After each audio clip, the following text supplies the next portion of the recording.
कुछ लोगों को बिला वजह बीमारी हुई है नबी को भाई बनाने की, है ना, बिला वजह लेना ना देना। वो कह रहे हैं भाई नबी जो है बस इतने बड़े हैं कि वो बड़े भाई के बराबर। माज़अल्लाह बोलो, जोर से बोलो माज़अल्लाह। जो रिश्तों में भाई थे उन्होंने कभी नबी को भाई नहीं कहा। क्या बात है, वाह। कर दूं वज़ाहत। हज़रत अमीर हमजा मक्के की गलियों से निकल के जा रहे थे, एक पहलवानी में आके पछा के आए थे किसी पहलवान। मक्के में इनसे बड़ा पहलवान कोई नहीं था। अमीर हमजा रिश्ते में चचादार था, नबी के चचा थे अमीर हमजा। घर में दाखिल हुए तो बीवी के आंख में आंसू थे, रो रही थी। अमीर हमजा ने कहा था बीवी खाना, एक हाथ से कर दिया मगर चेहरा एक तरफ फेर दिया। अमीर हमजा ने कहा खाना रख के बेवफाई, चेहरा क्यों फेरा? उठकर अमीर हमजा ने जब देखा तो आंख में आंसू थे, रो रही थी। क्यों रोई? कहा अमीर हमजा तुम्हारी पहलवानी के चर्चे हैं मक्के में, मगर अफसोस है मुझे। कहा क्या हुआ? कहा अगरचे अबू तालिब नहीं है, अब्दुल्ला नहीं है, मोहम्मद के बाप नहीं है अब्दुल्ला, तो कम से कम तुम उनके चचा तो हो। क्या हुआ? कहा मक्के की गलियों में मैंने मोहम्मद इब्न अब्दुल्ला के सर से खून निकलता देखा। मक्के में जा रहे थे तो सर से खून निकलता जा रहा था। कहा कैसे? कहा अबू जहल ने ऐसी कमान मारी है कि उनका सर फटा देखा है मैंने, खून निकलता देखा है मैंने। अगर ईमान वाले नहीं थे ये दोनों, अगर खानदान था, रिश्ता था, रिश्ते की मोहब्बत में अमीर हमजा बोले खाना पकड़ो, खाना नहीं खाएंगे। कहा तब तक, कहा जब तक के भतीजे का कतरा करे।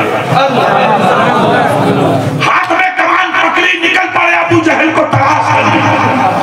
देखा तो बैठा था एक जगह, दोस्तों में खुशी बना रहा था कि मैंने उनको मारा। अमीर हमजा का हाथ रोकने वाला मक्के में कोई पैदा नहीं हुआ था उस जमाने में। गिरेबान पकड़ के खींच दिया, लातों पर लात, घूसों पर घूसा, ऊपर से हाथ में जो कमान थी अबू जहल के सर पे जो मारी है तो अबू जहल का सर फट गया। कमान पे खून टपकता हुआ था। उस कमान को हाथ में देके हिला के बोले मक्के के बदबख्तों, कान खोल के सुन लेना, ये मत समझना कि मेरा भतीजा यतीम है।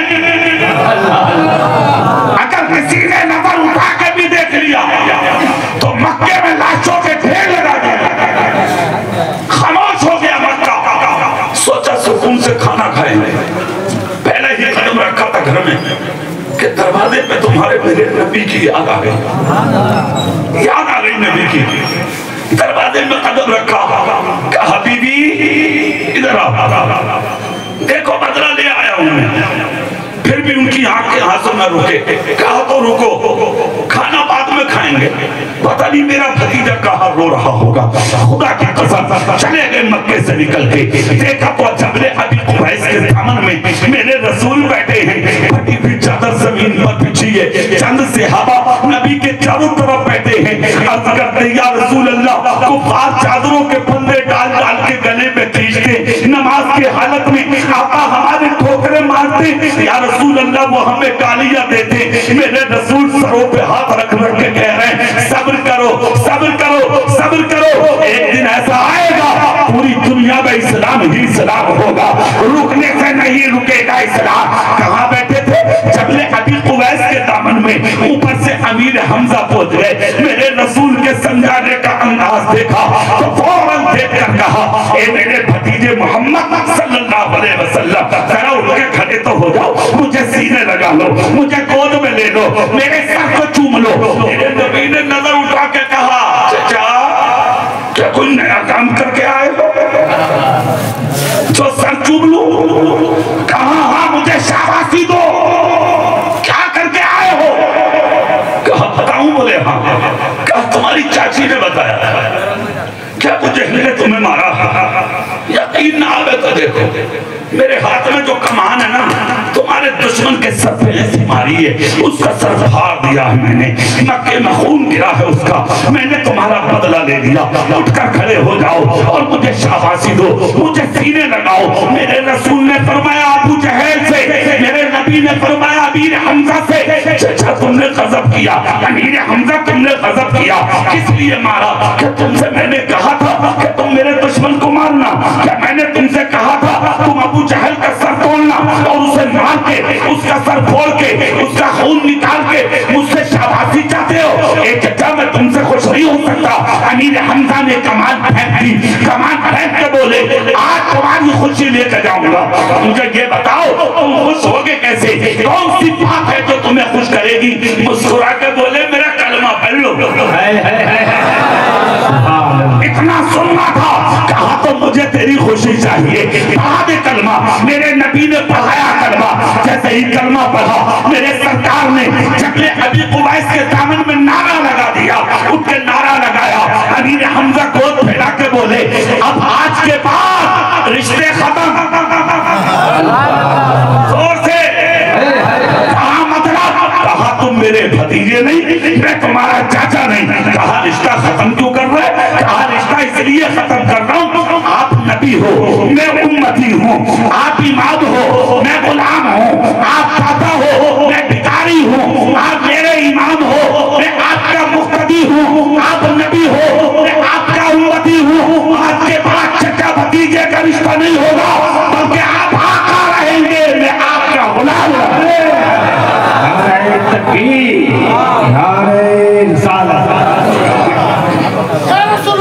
रिश्ते बनाए जा रहे हैं। वो कह रहा है मियां बस इतने बड़े हैं कि वो बड़े भाई के बराबर, हम छोटे भाई के बराबर। शर्म आना चाहिए तुझे। कहाँ तू और कहाँ मेरा नबी? हाँ, कहाँ तू और कहाँ मेरे नबी की जात? रिश्ते बनाने चले हो।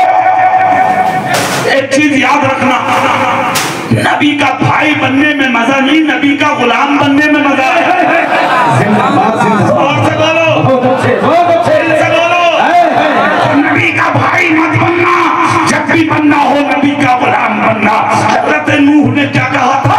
तेरा बेटा ने कहा इन्नहु लैसा मिन अहलिक,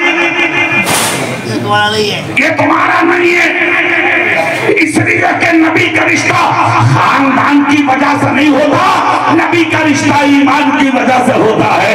ए मस्तान शाह के उर्स में आने वालों, सगा बेटा रास्ता बदला कैसे? अब कुरान सुनो, कुरान कहता है इन्नहु अमलुन गैरु सालिह, इसलिए कि ये गलत अमल करने वाला था और उसका गलत अमल ये था कि वो खैरों में बैठता था, मुशरिकीन में बैठता था, गद्दारों में बैठता था। हम भी तो तुमसे यही कहते हैं। क्या बात है, तुमसे भी तो पूरी दुनिया के आलिम यही कह रहे हैं। आला हजरत ने भी यही कहा, मुफ्ती आजम ने कहा, मुजाहिद मिल्लत ने कहा। सुभान अल्लाह, सुभान अल्लाह। मत बैठो गद्दारों के पास, जब भी बैठना है बैठो नबी के वफादारों के पास। तुम्हारी सोबत नहीं बदलती। तुम कहते हो नुकसान क्या है पास बैठने से, तो इससे बड़ा नुकसान क्या होगा? आखिरत तबाह हो जाएगी तुम्हारी, आखिरत बर्बाद हो जाएगी तुम्हारी। जब भी बैठेंगे हम तो हम गद्दारों के पास नहीं, नबी के वफादारों के पास बैठेंगे। अच्छा एक बात बताओ, सबसे बड़ी दौलत क्या है तुम्हारे पास? जोर से, जोर से, पूरी ताकत से बोलो। इससे बड़ी दौलत, दिल से बोलो, इससे बड़ी दौलत। करोड़पति बन जाओ, लखपति बन जाओ, अरबपति बन जाओ, एयर कंडीशन मकान में रहो, बैंक बैलेंस रखो, अच्छे कारोबार में हो, कोई हैसियत नहीं है तुम्हारी। हैसियत किसकी है? ईमान। अरे रईस उड़ीसा थे मुजाहिद मिल्लत, अगर हैसियत ना होती तो फकीरी पसंद नहीं करता वो दरंदा। जमींदार बाप के बेटे थे आला हजरत, फकीरी पसंद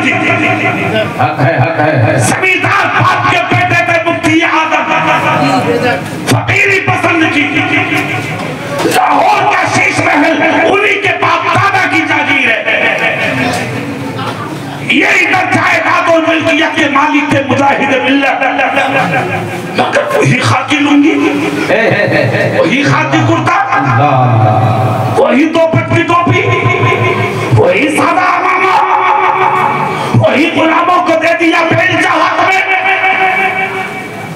ईमान के तहफ्फुज़ के लिए फौज खड़ी कर गए।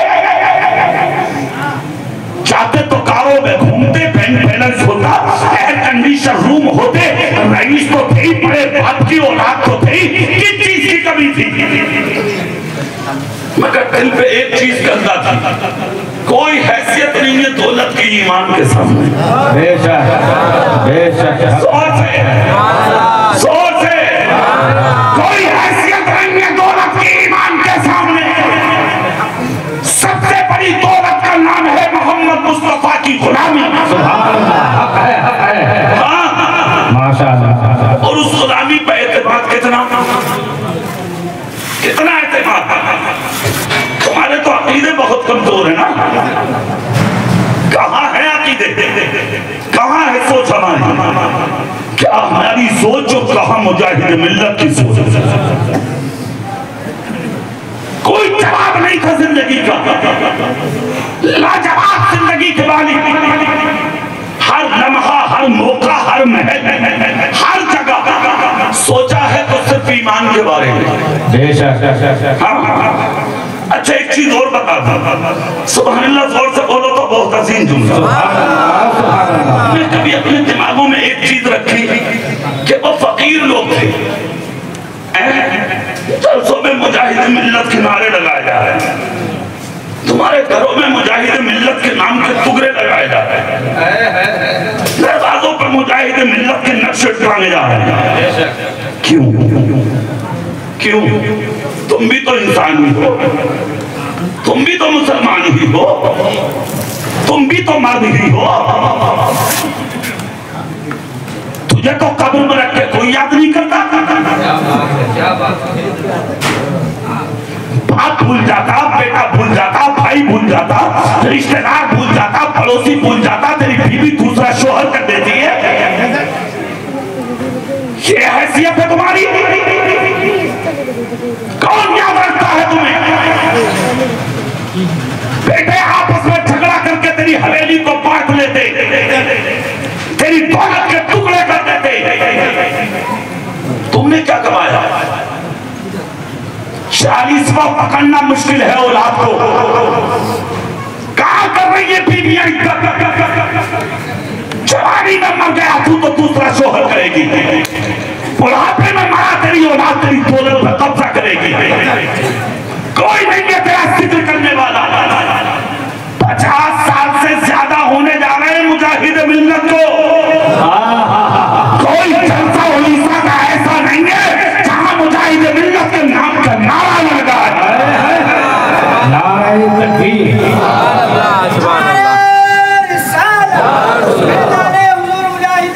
जानते हो उसकी वजह क्या है? वजह सिर्फ ये है, मेरे नबी का जो जिक्र करे जोर से, मेरे नबी के नाम का जो नारा लगाए, उसका नाम कभी मिट नहीं सकता, उसका नाम कभी खत्म नहीं हो सकता, उसका नाम कभी बर्बाद नहीं हो सकता। हुजूर मुजाहिद मिल्लत ने एक मौके पर गुलामों में बैठकर कहा था, मेरे नबी की सुन्नत भी शिफा है और मेरे नबी का नाम भी उम्मत के लिए शिफा है। सुन्नत भी शिफा है और नबी का नाम भी शिफा है। प्रैक्टिकल एतबार से देख लीजिए आप, इलाहाबाद पहुंचे थे आप, तबीयत अलील हो गई, मुरीदों ने उठाया ले गए क्लिनिक। डॉक्टर ने जैसे ही बीपी नापा, आपका तो 200 से ज्यादा। कहा है इतने बीपी पर तो मर जाना चाहिए आदमी। हाथ पकड़ के नब्ज पकड़ कर नब्बाद आदमी था। डॉक्टर देखकर कहा आप जिंदा कैसे हैं? जिंदा कैसे हैं? मुजाहिद मिल्लत मुस्कुरा के बोले इलाज करो, जिंदा और मुर्दे की बात मत करो। कहा मतलब? कहा जिंदगी अल्लाह देता है, और सभी बोलोगे अल्लाह देता है, इलाज करो। कहा बीपी इतना है, दवाई कहां से दूं, क्या करूं?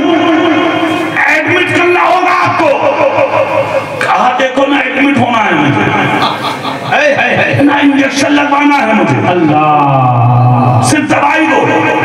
ठीक है, खुराक दे दी, हजरत को भेज दिया, मुरीदों को बुलाया, कहीं बचे कि नहीं, एक काम करो, क्या बोले लो, दवाई तो दे रहा हूँ, खाना मुख्तसर खिलाना, नमक करीब मत आने देना, नमक और मिर्च बिल्कुल मत देना, 1 मिनट को भी अगर नमक खा लिया तो काम खत्म। इतना हाई बीपी आए मुरीद के घर, दवाई से पहले थोड़ा सा खाना जरूरी था। खाना दस्तरखान पर रखा गया तो मुजाहिदे मिल्लत बोले क्या करूं, बोले हुजूर दवाई खाना है, उससे पहले थोड़ा सा खाना लीजिए। कहा खाने से पहले नमक तो लाइए, जोर से बोलो सुभान अल्लाह, नमक तो लाइए।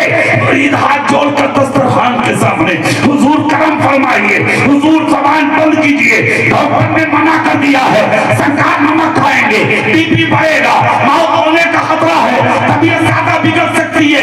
मुजाहिदे मिल्लत बोले पागल हो गए, सुन्नते नबी को अमल करके बीमारी बढ़ेगी। अरे खाने से पहले नमक खाना किसी के पाप की सुन्नत नहीं, रसूल पाक की सुन्नत है। मैं खाना जब तक खाऊंगा नहीं जब तक नमक नहीं लाओगे। तसल्ली से समझाया, हुजूर थोड़ा समझिए, डॉक्टर ने मना किया है, हुजूर करम फरमाएंगे। मुजाहिदे मिल्लत बोले ना ना लाओ नमक, डॉक्टर का वो अपना मशवरा, ये मेरी राय। मुरीदों से बोले मेरी मानोगे या डॉक्टर की? तो मुरीद मजबूर होकर बोले हुजूर आपसे बड़ा डॉक्टर हमारे लिए कोई नहीं है। कहा तो फिर लाओ नमक। नमक लाई गई, बिस्मिल्लाह पढ़ के शहादत की उंगली डाली, नमक में डाल के पानी से पहले, खाने से पहले, सब्जी से पहले, रोटी से पहले, हर चीज से पहले नमक में उंगली डाल के जबान पर रखा, फिर खाना शुरू किया। खाना खा के जब फारिग हुए उसके बाद डॉक्टर ने कहा फिर से लाओ, हम बीपी नापेंगे। जैसे कि फिर से लेकर पहुंचे, जैसे कि डॉक्टर ने अंदर किया, मुरीदों ने कहा डॉक्टर साहब क्या देखना चाहते हो? कहा सिर्फ एक बात बता दो, नमक तो नहीं दिया। मुरीद बोले जरा नापिए तो सही। जब नाप के देखा तो बीपी अपनी जगह नॉर्मल, तबीयत अपनी जगह नॉर्मल, अपनी जगह नॉर्मल। दवाई की जो खुराक थी वो आपके चुपड़े में